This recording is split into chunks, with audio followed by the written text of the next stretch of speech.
Hello developers, let's start developing. So today we're gonna be solving the 17th task of the 2021 Advent of Code. And once again I read through the task early in the day, and to be honest it's both a good and a bad thing that I looked through it, because for one there is a lot to read. So it would have been a boring video, you staring at me, I'm staring at the screen. And the bad thing is that I think I have an analytical solution for part 1, which means that the solution won't be too exciting code-wise or type-wise, but it will be great for speed. Anyway, what I can do is try to go through the task. So, blah blah blah, we're in a trench, we can fire a probe, so we have a start position that is at area 00. We have some kind of a grid scenario once more, and we have a target area that we want to hit. So basically this is the same task as, for example, we're firing a shell in some direction, but now we're firing a probe into an ocean trench. Yeah, that's not the important thing. So we have the coordinates of the target area, and that's our input. And we have some rules about how the probe moves. So in each step, at the first step we are at 0, 0. So for each step we increase its x position by its x velocity, we increase its y position by its y velocity, and the x speed goes to 0, which means doesn't matter how fast we fire it out and or in what direction, it goes towards 0. So if we fire it to the right in the positive x direction, it will with 5. So for the first step it will be 5, then it will be 4, 3, 2, 1, 0. And if we fire it in the other direction, to the left direction, it will be -5, -4, -3, -2, -1, 0. So it goes to 0. But that's not too important, because I think that we will always be firing in the positive direction, because this is the example that we're gonna go through, and our input is also positive. So of course if we fire it in the other direction, it will just go in the wrong direction, so we won't hit the target anyway. So basically what we mean is that the probe's x velocity goes down to 0 and then stays at 0. And the probe's y velocity always decreases by 1. So if we shoot it upwards with a velocity of 5, for example, it will go 5, 4, 3, 2, 1, 0, -1, -2, -3, minus infinity. If we start with -10, it's gonna go -10, -11, -12, -13 towards infinity. So that is the position. And the questions that we are getting, so we have some example. This is what happens if we fire it with an initial speed of 7 and 2. So it will go 7 and 2, and then 6 and 1, and then 5 and 0, 4 and 0, 5 and 0, yeah, 4 and -1, 3 and 3, 2 and 2,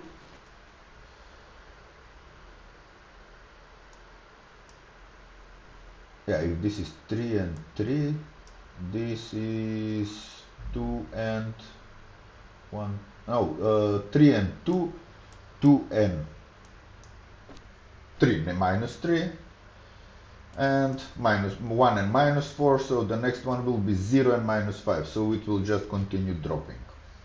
And we have such a case here, because I'm gonna just talk about the x velocity. So the x is 6, then 5, then 4, then 3, then 2, and then 1, then 0, and 0, and 0. So it drops like a brick straight down. And the y velocity starts at 3, 2, 1, 0, minus 1, minus 2, minus 3, minus 4, minus 5, and so on. And we can see that it hit the target right here, and it hit the target right here. 9 and 0 also hits the target, but 17 and minus 4 doesn't hit the target because it just flies by the target. We only count hitting the target if we hit it on an integer point. So it says we want to achieve some style, so we want to have the probe go as high as possible and still hit it. And let's model this thing in Excel. So let's say, and one thing that I immediately noticed that the X and the Y are basically independent.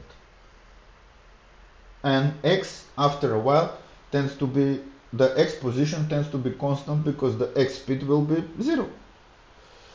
Which means that we need only to solve for the Y that gives us the maximum value. And I was a bit confused. Of course that we can shoot it at the maximum angle with a basically infinite speed and it will go as high as we want it to go. But then I started thinking. And I saw things like this one, especially this row, and it got me thinking. So if we have up the position, let's have it like this: step, position, velocity. At the 0th step we have some position and we have velocity. Let's have a positive. So for the first part, of course, the answer will be a positive velocity because we're gonna shoot it up. Of course we can shoot it straight and that's 0, we can shoot it negative, but the answer, there are cases that we can shoot it in the positive direction, so the answer will be somewhere in the positive direction. So let's say the velocity is 5, and how these things change. So well, this is this plus 1, and the position is the previous position plus the velocity, and the velocity is this velocity minus 1. So let's see what happens if we have 10 of or 20 of these. 25. Nope. Yeah, this is okay because we're not calculating the velocity, and let's put in the velocity formula as well. So the velocity will go 5, 4, 3, 2, 1, 0, minus 2, minus 3, minus 3, and so on and so forth. And just take a look at this and this. So this is kind of symmetrical, you might say. We have 2 15ths, and then we have 2 14ths, and then we have 2 12ths, and then we have 2 9ths, and I'm just using random colors right now. We have 2 5s and we have 2 zeros, and I'm gonna color these green. So this is because we are going down to 0. We are down to 0, growing to 0, and once we get to 0 velocity we start going down. So the step when we have a 0 velocity is basically the same step where we reached with 1, and then we are going down and we are subtracting basically the exact same values that we are subtracting anyway, so to say, that we added. So this means that we will eventually get to exactly 0, because that's where we started. We started from 0, so we're gonna go back to 0. And at 0, our velocity will be exactly the negative value of our velocity minus 1. So if we shoot with 5, we're gonna get at 0 with minus 6. If we shoot it with 10, and I'm gonna remove this right now, if we shoot it with 10, we're gonna get at 0 with minus 11. If we start with 7, we're gonna get at 0 with minus 8. Anytime. So now when you think of it, what is the largest value of y velocity that we can start? We can set that we can be sure that it doesn't miss the actual target. And we're basically shooting from 0, and we want to go as far down as possible but not overshoot the target. Well, that's the lower limit of the target. So the maximum value that we need to shoot at this target is, we want to go with, I would say, 9 velocity, because then at 0 we will have a minus 10, and our next position will be minus 10. If we start with 10 velocity, we're gonna have 10, we have, gonna have the y coordinates of 0 and then minus 11, which misses the mark. So this is the maximum velocity that we're gonna have to do. So what is the highest that we're gonna get? Well, these are the velocities that we need to add up so that we get the maximum velocity, the maximum height, so to say. It's 1 plus 2 plus 3 plus 4 plus 9, or we can say that it's this times, and this is a simple formula, this plus 1 divided by 2. So our maximum velocity is, maximum height is 45. And this is exactly, if we had minus 10 here, and this is exactly minus this minus 1. And that's our first part of the task. So let's solve it. Actually, this time, for the input, I'm not gonna read it from a file. First of all, the file looks awful. Target area X, so we can just type it in. But I will use an interface.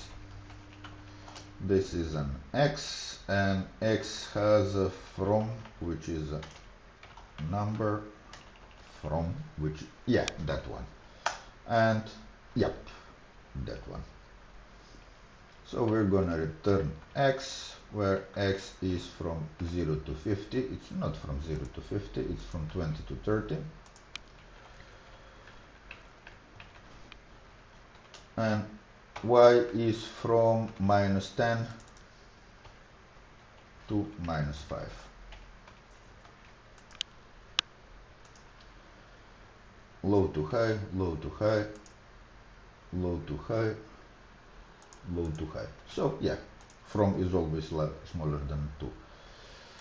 So, and of course, this doesn't take in a number array, this takes an input, and this takes an input parameter, and this takes an input parameter, and you get an input parameter, and you get an input parameter.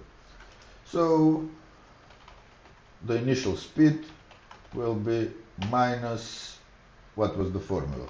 Input.y.from minus 1, and then we just need to return speed times speed plus 1 divided by 2.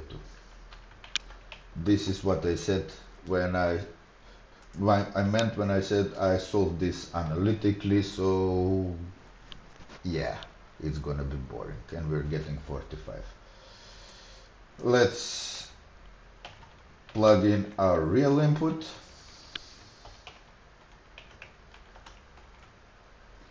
$150, $171,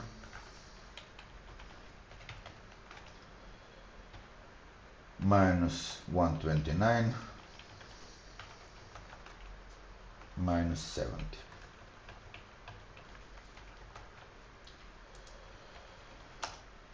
Let's run this, and the answer is 8256. Let's see if that is correct. Yep, that's the correct number. We're continuing on to part 2. So this was maybe a little bit anticlimactic, but analytical solutions are great when we can have them, because yeah, it's obviously correct. It's correct because the analysis says it's correct. We're not processing anything, we're just calculating something. And actually from all the input we only used this one. And now the second part. So this is the first time I'm seeing it, but I've been told what it is. So we need to find all the initial velocities that will hold all the initial pairs of the velocity. Yeah, it's a velocity is actually consists of two numbers. So we need to find every initial velocity that will cause a hit, so to say. In this example, we have 120 different initial velocity, and we need to give that number as our response. And these are all the velocities that managed to hit. So to be honest, I have no idea how to solve this, but I've been thinking about combining the maximum inefficiency, and that is solving a task analytically, with the minimum of efficiency, but the minimum of analysis as well. Brute force.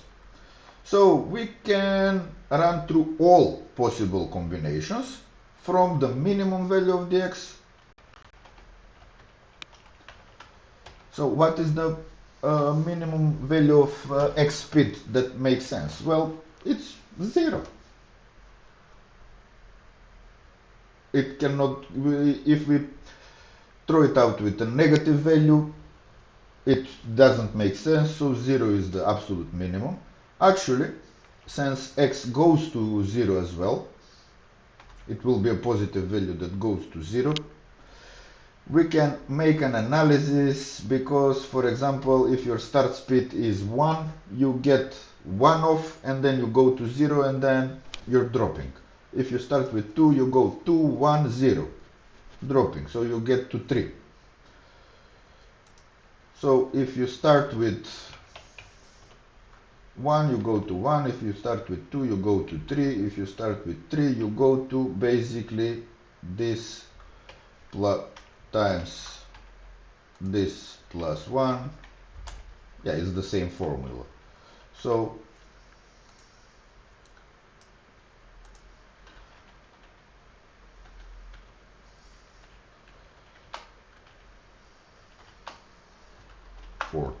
so to say, let's say.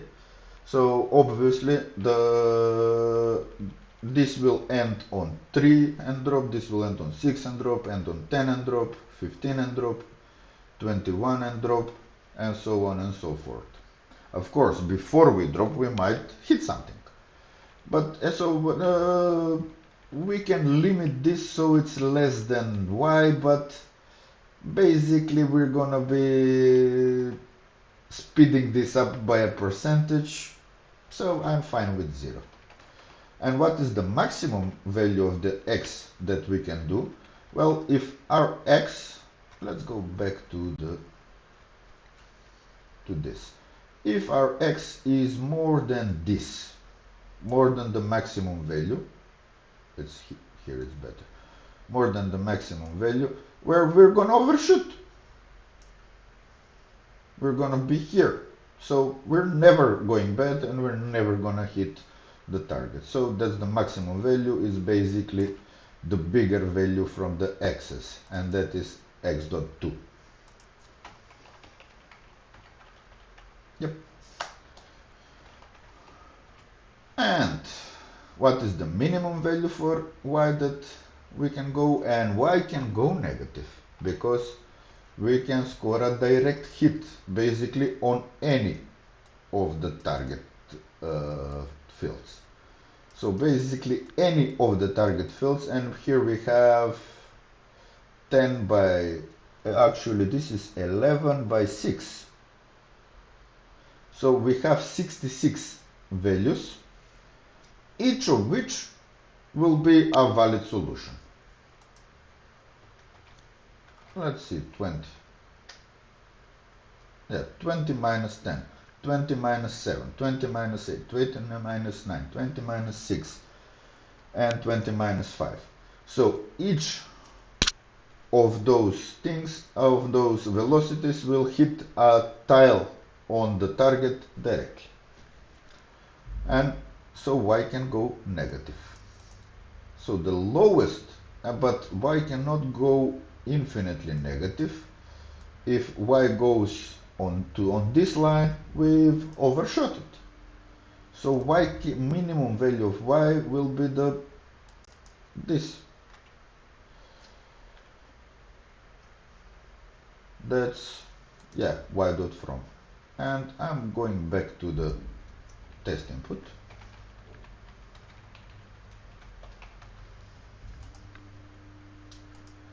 And what is the maximum value of y? Well, we actually calculated that for part 1.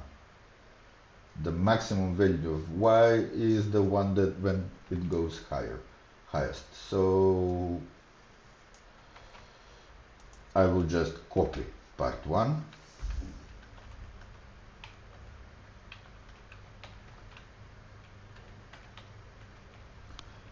and have this. So now what we can do, we have a count, and for x from min x to max x, increase the x. For y from min y to max y, increase the y. You have no idea what you're saying, but I appreciate your candor. So something like this. If this is correct, let's just say console.log, yeah, x and y, and we're actually gonna add fancy parentheses, and this won't be any kind of algebraic. It could be an algebraic, so I won't even start to analyze this analytically, but I will just say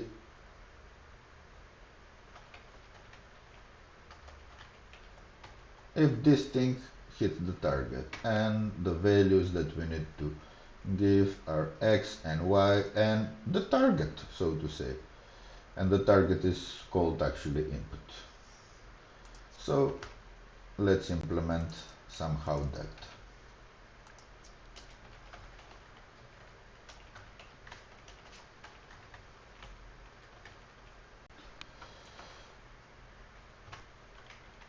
And this is gonna be actually, you know what, this is target. Let's rename this type as target, so target.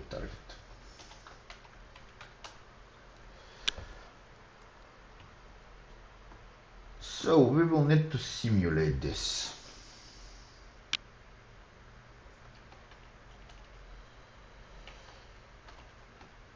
And this is not x, this is x speed.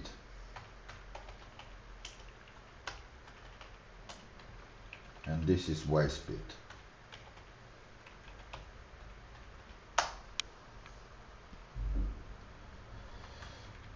And actually, let's do it like this. Speed is this. Speed is something that has an x and a y component. So I won't bother calling it like this, I will be calling it like this. Happy? why not?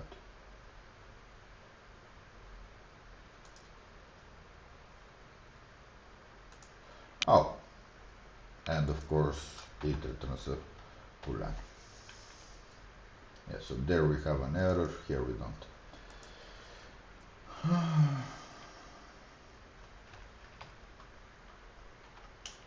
And we're just gonna say let x speed y speed equals speed. So we have two variables which are mutable and are called x speed and y speed, and we're just gonna say x equals 0 and y equals 0. So we have our variables. We have four variables: x speed, y speed, x and y. So while we don't miss the target,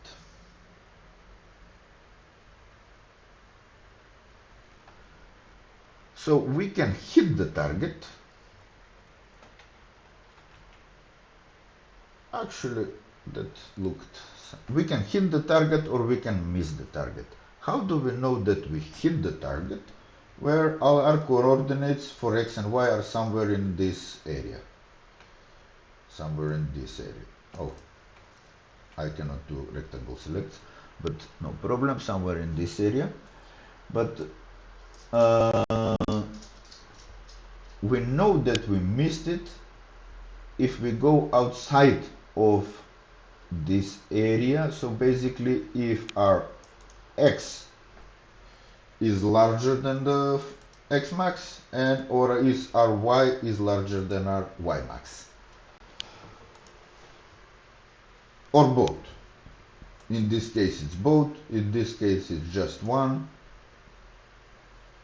But if one of them is off, we're gonna continue to be off, because we can never go back. No speed can actually go back. So yeah, so for each step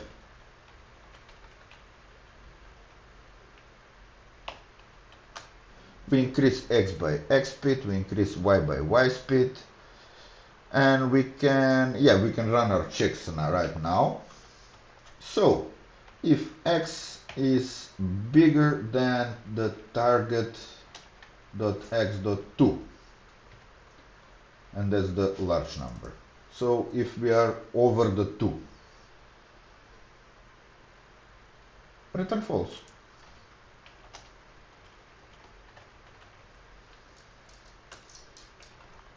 If y is larger than... No, it's not larger, it's smaller, because this is negative. So if y is smaller than the from, then return false. Yeah, this was the simple check, because the... Okay, but now we know that x is not larger than the 2 and y is not larger than the from. So if we have that x is larger or equal to the target dot x dot from, and at the same time y is less or equal to the y target y2, then we hit something. Otherwise, continue running, and we will need to x speed. So now will be, if x speed is equal to 0, is not equal to 0, because we know x speed is positive, x speed minus equals 1. We're gonna remove 1 from x speed, but only if it's not 0. And we're gonna remove 1 from y speed anyway.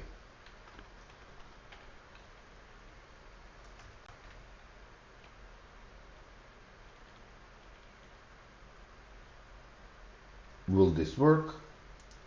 Absolutely no idea whether this will actually end functioning, but let's see what we got.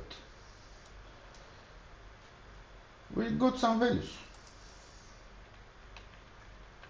we need to return the number of those values, but it looks like we got some values.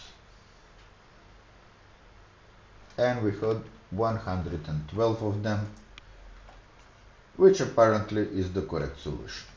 Let's see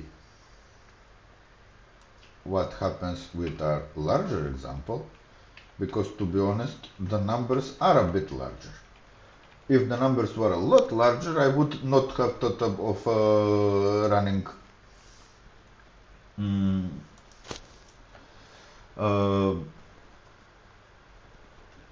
brute force. But thinking of that, I think I have a error here. This is the maximum height, and we don't need the maximum height, we need the maximum speed.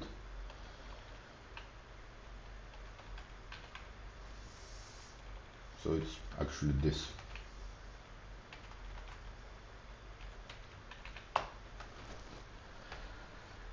Yeah, so we're running from 0 to 170 and from minus 129 to plus 128. It's a couple of tens of thousands, so most of the time will be spent writing things out, and it says we got 2326 solution, 2326 solution, which is the correct answer, and we managed to get this. So now I will just remove this console log and run it properly to see how fast this actually is. The first part is blindingly fast because we're just calculating a number. It could have been a one-liner. We could have even used a return arrow function with no return. But yeah, let's do that. So we could have said, let's keep this, and let's just say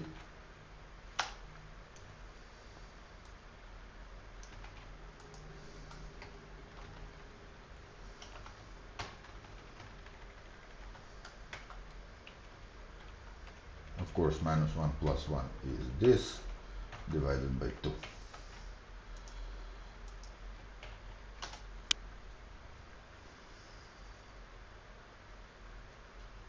And we're missing this.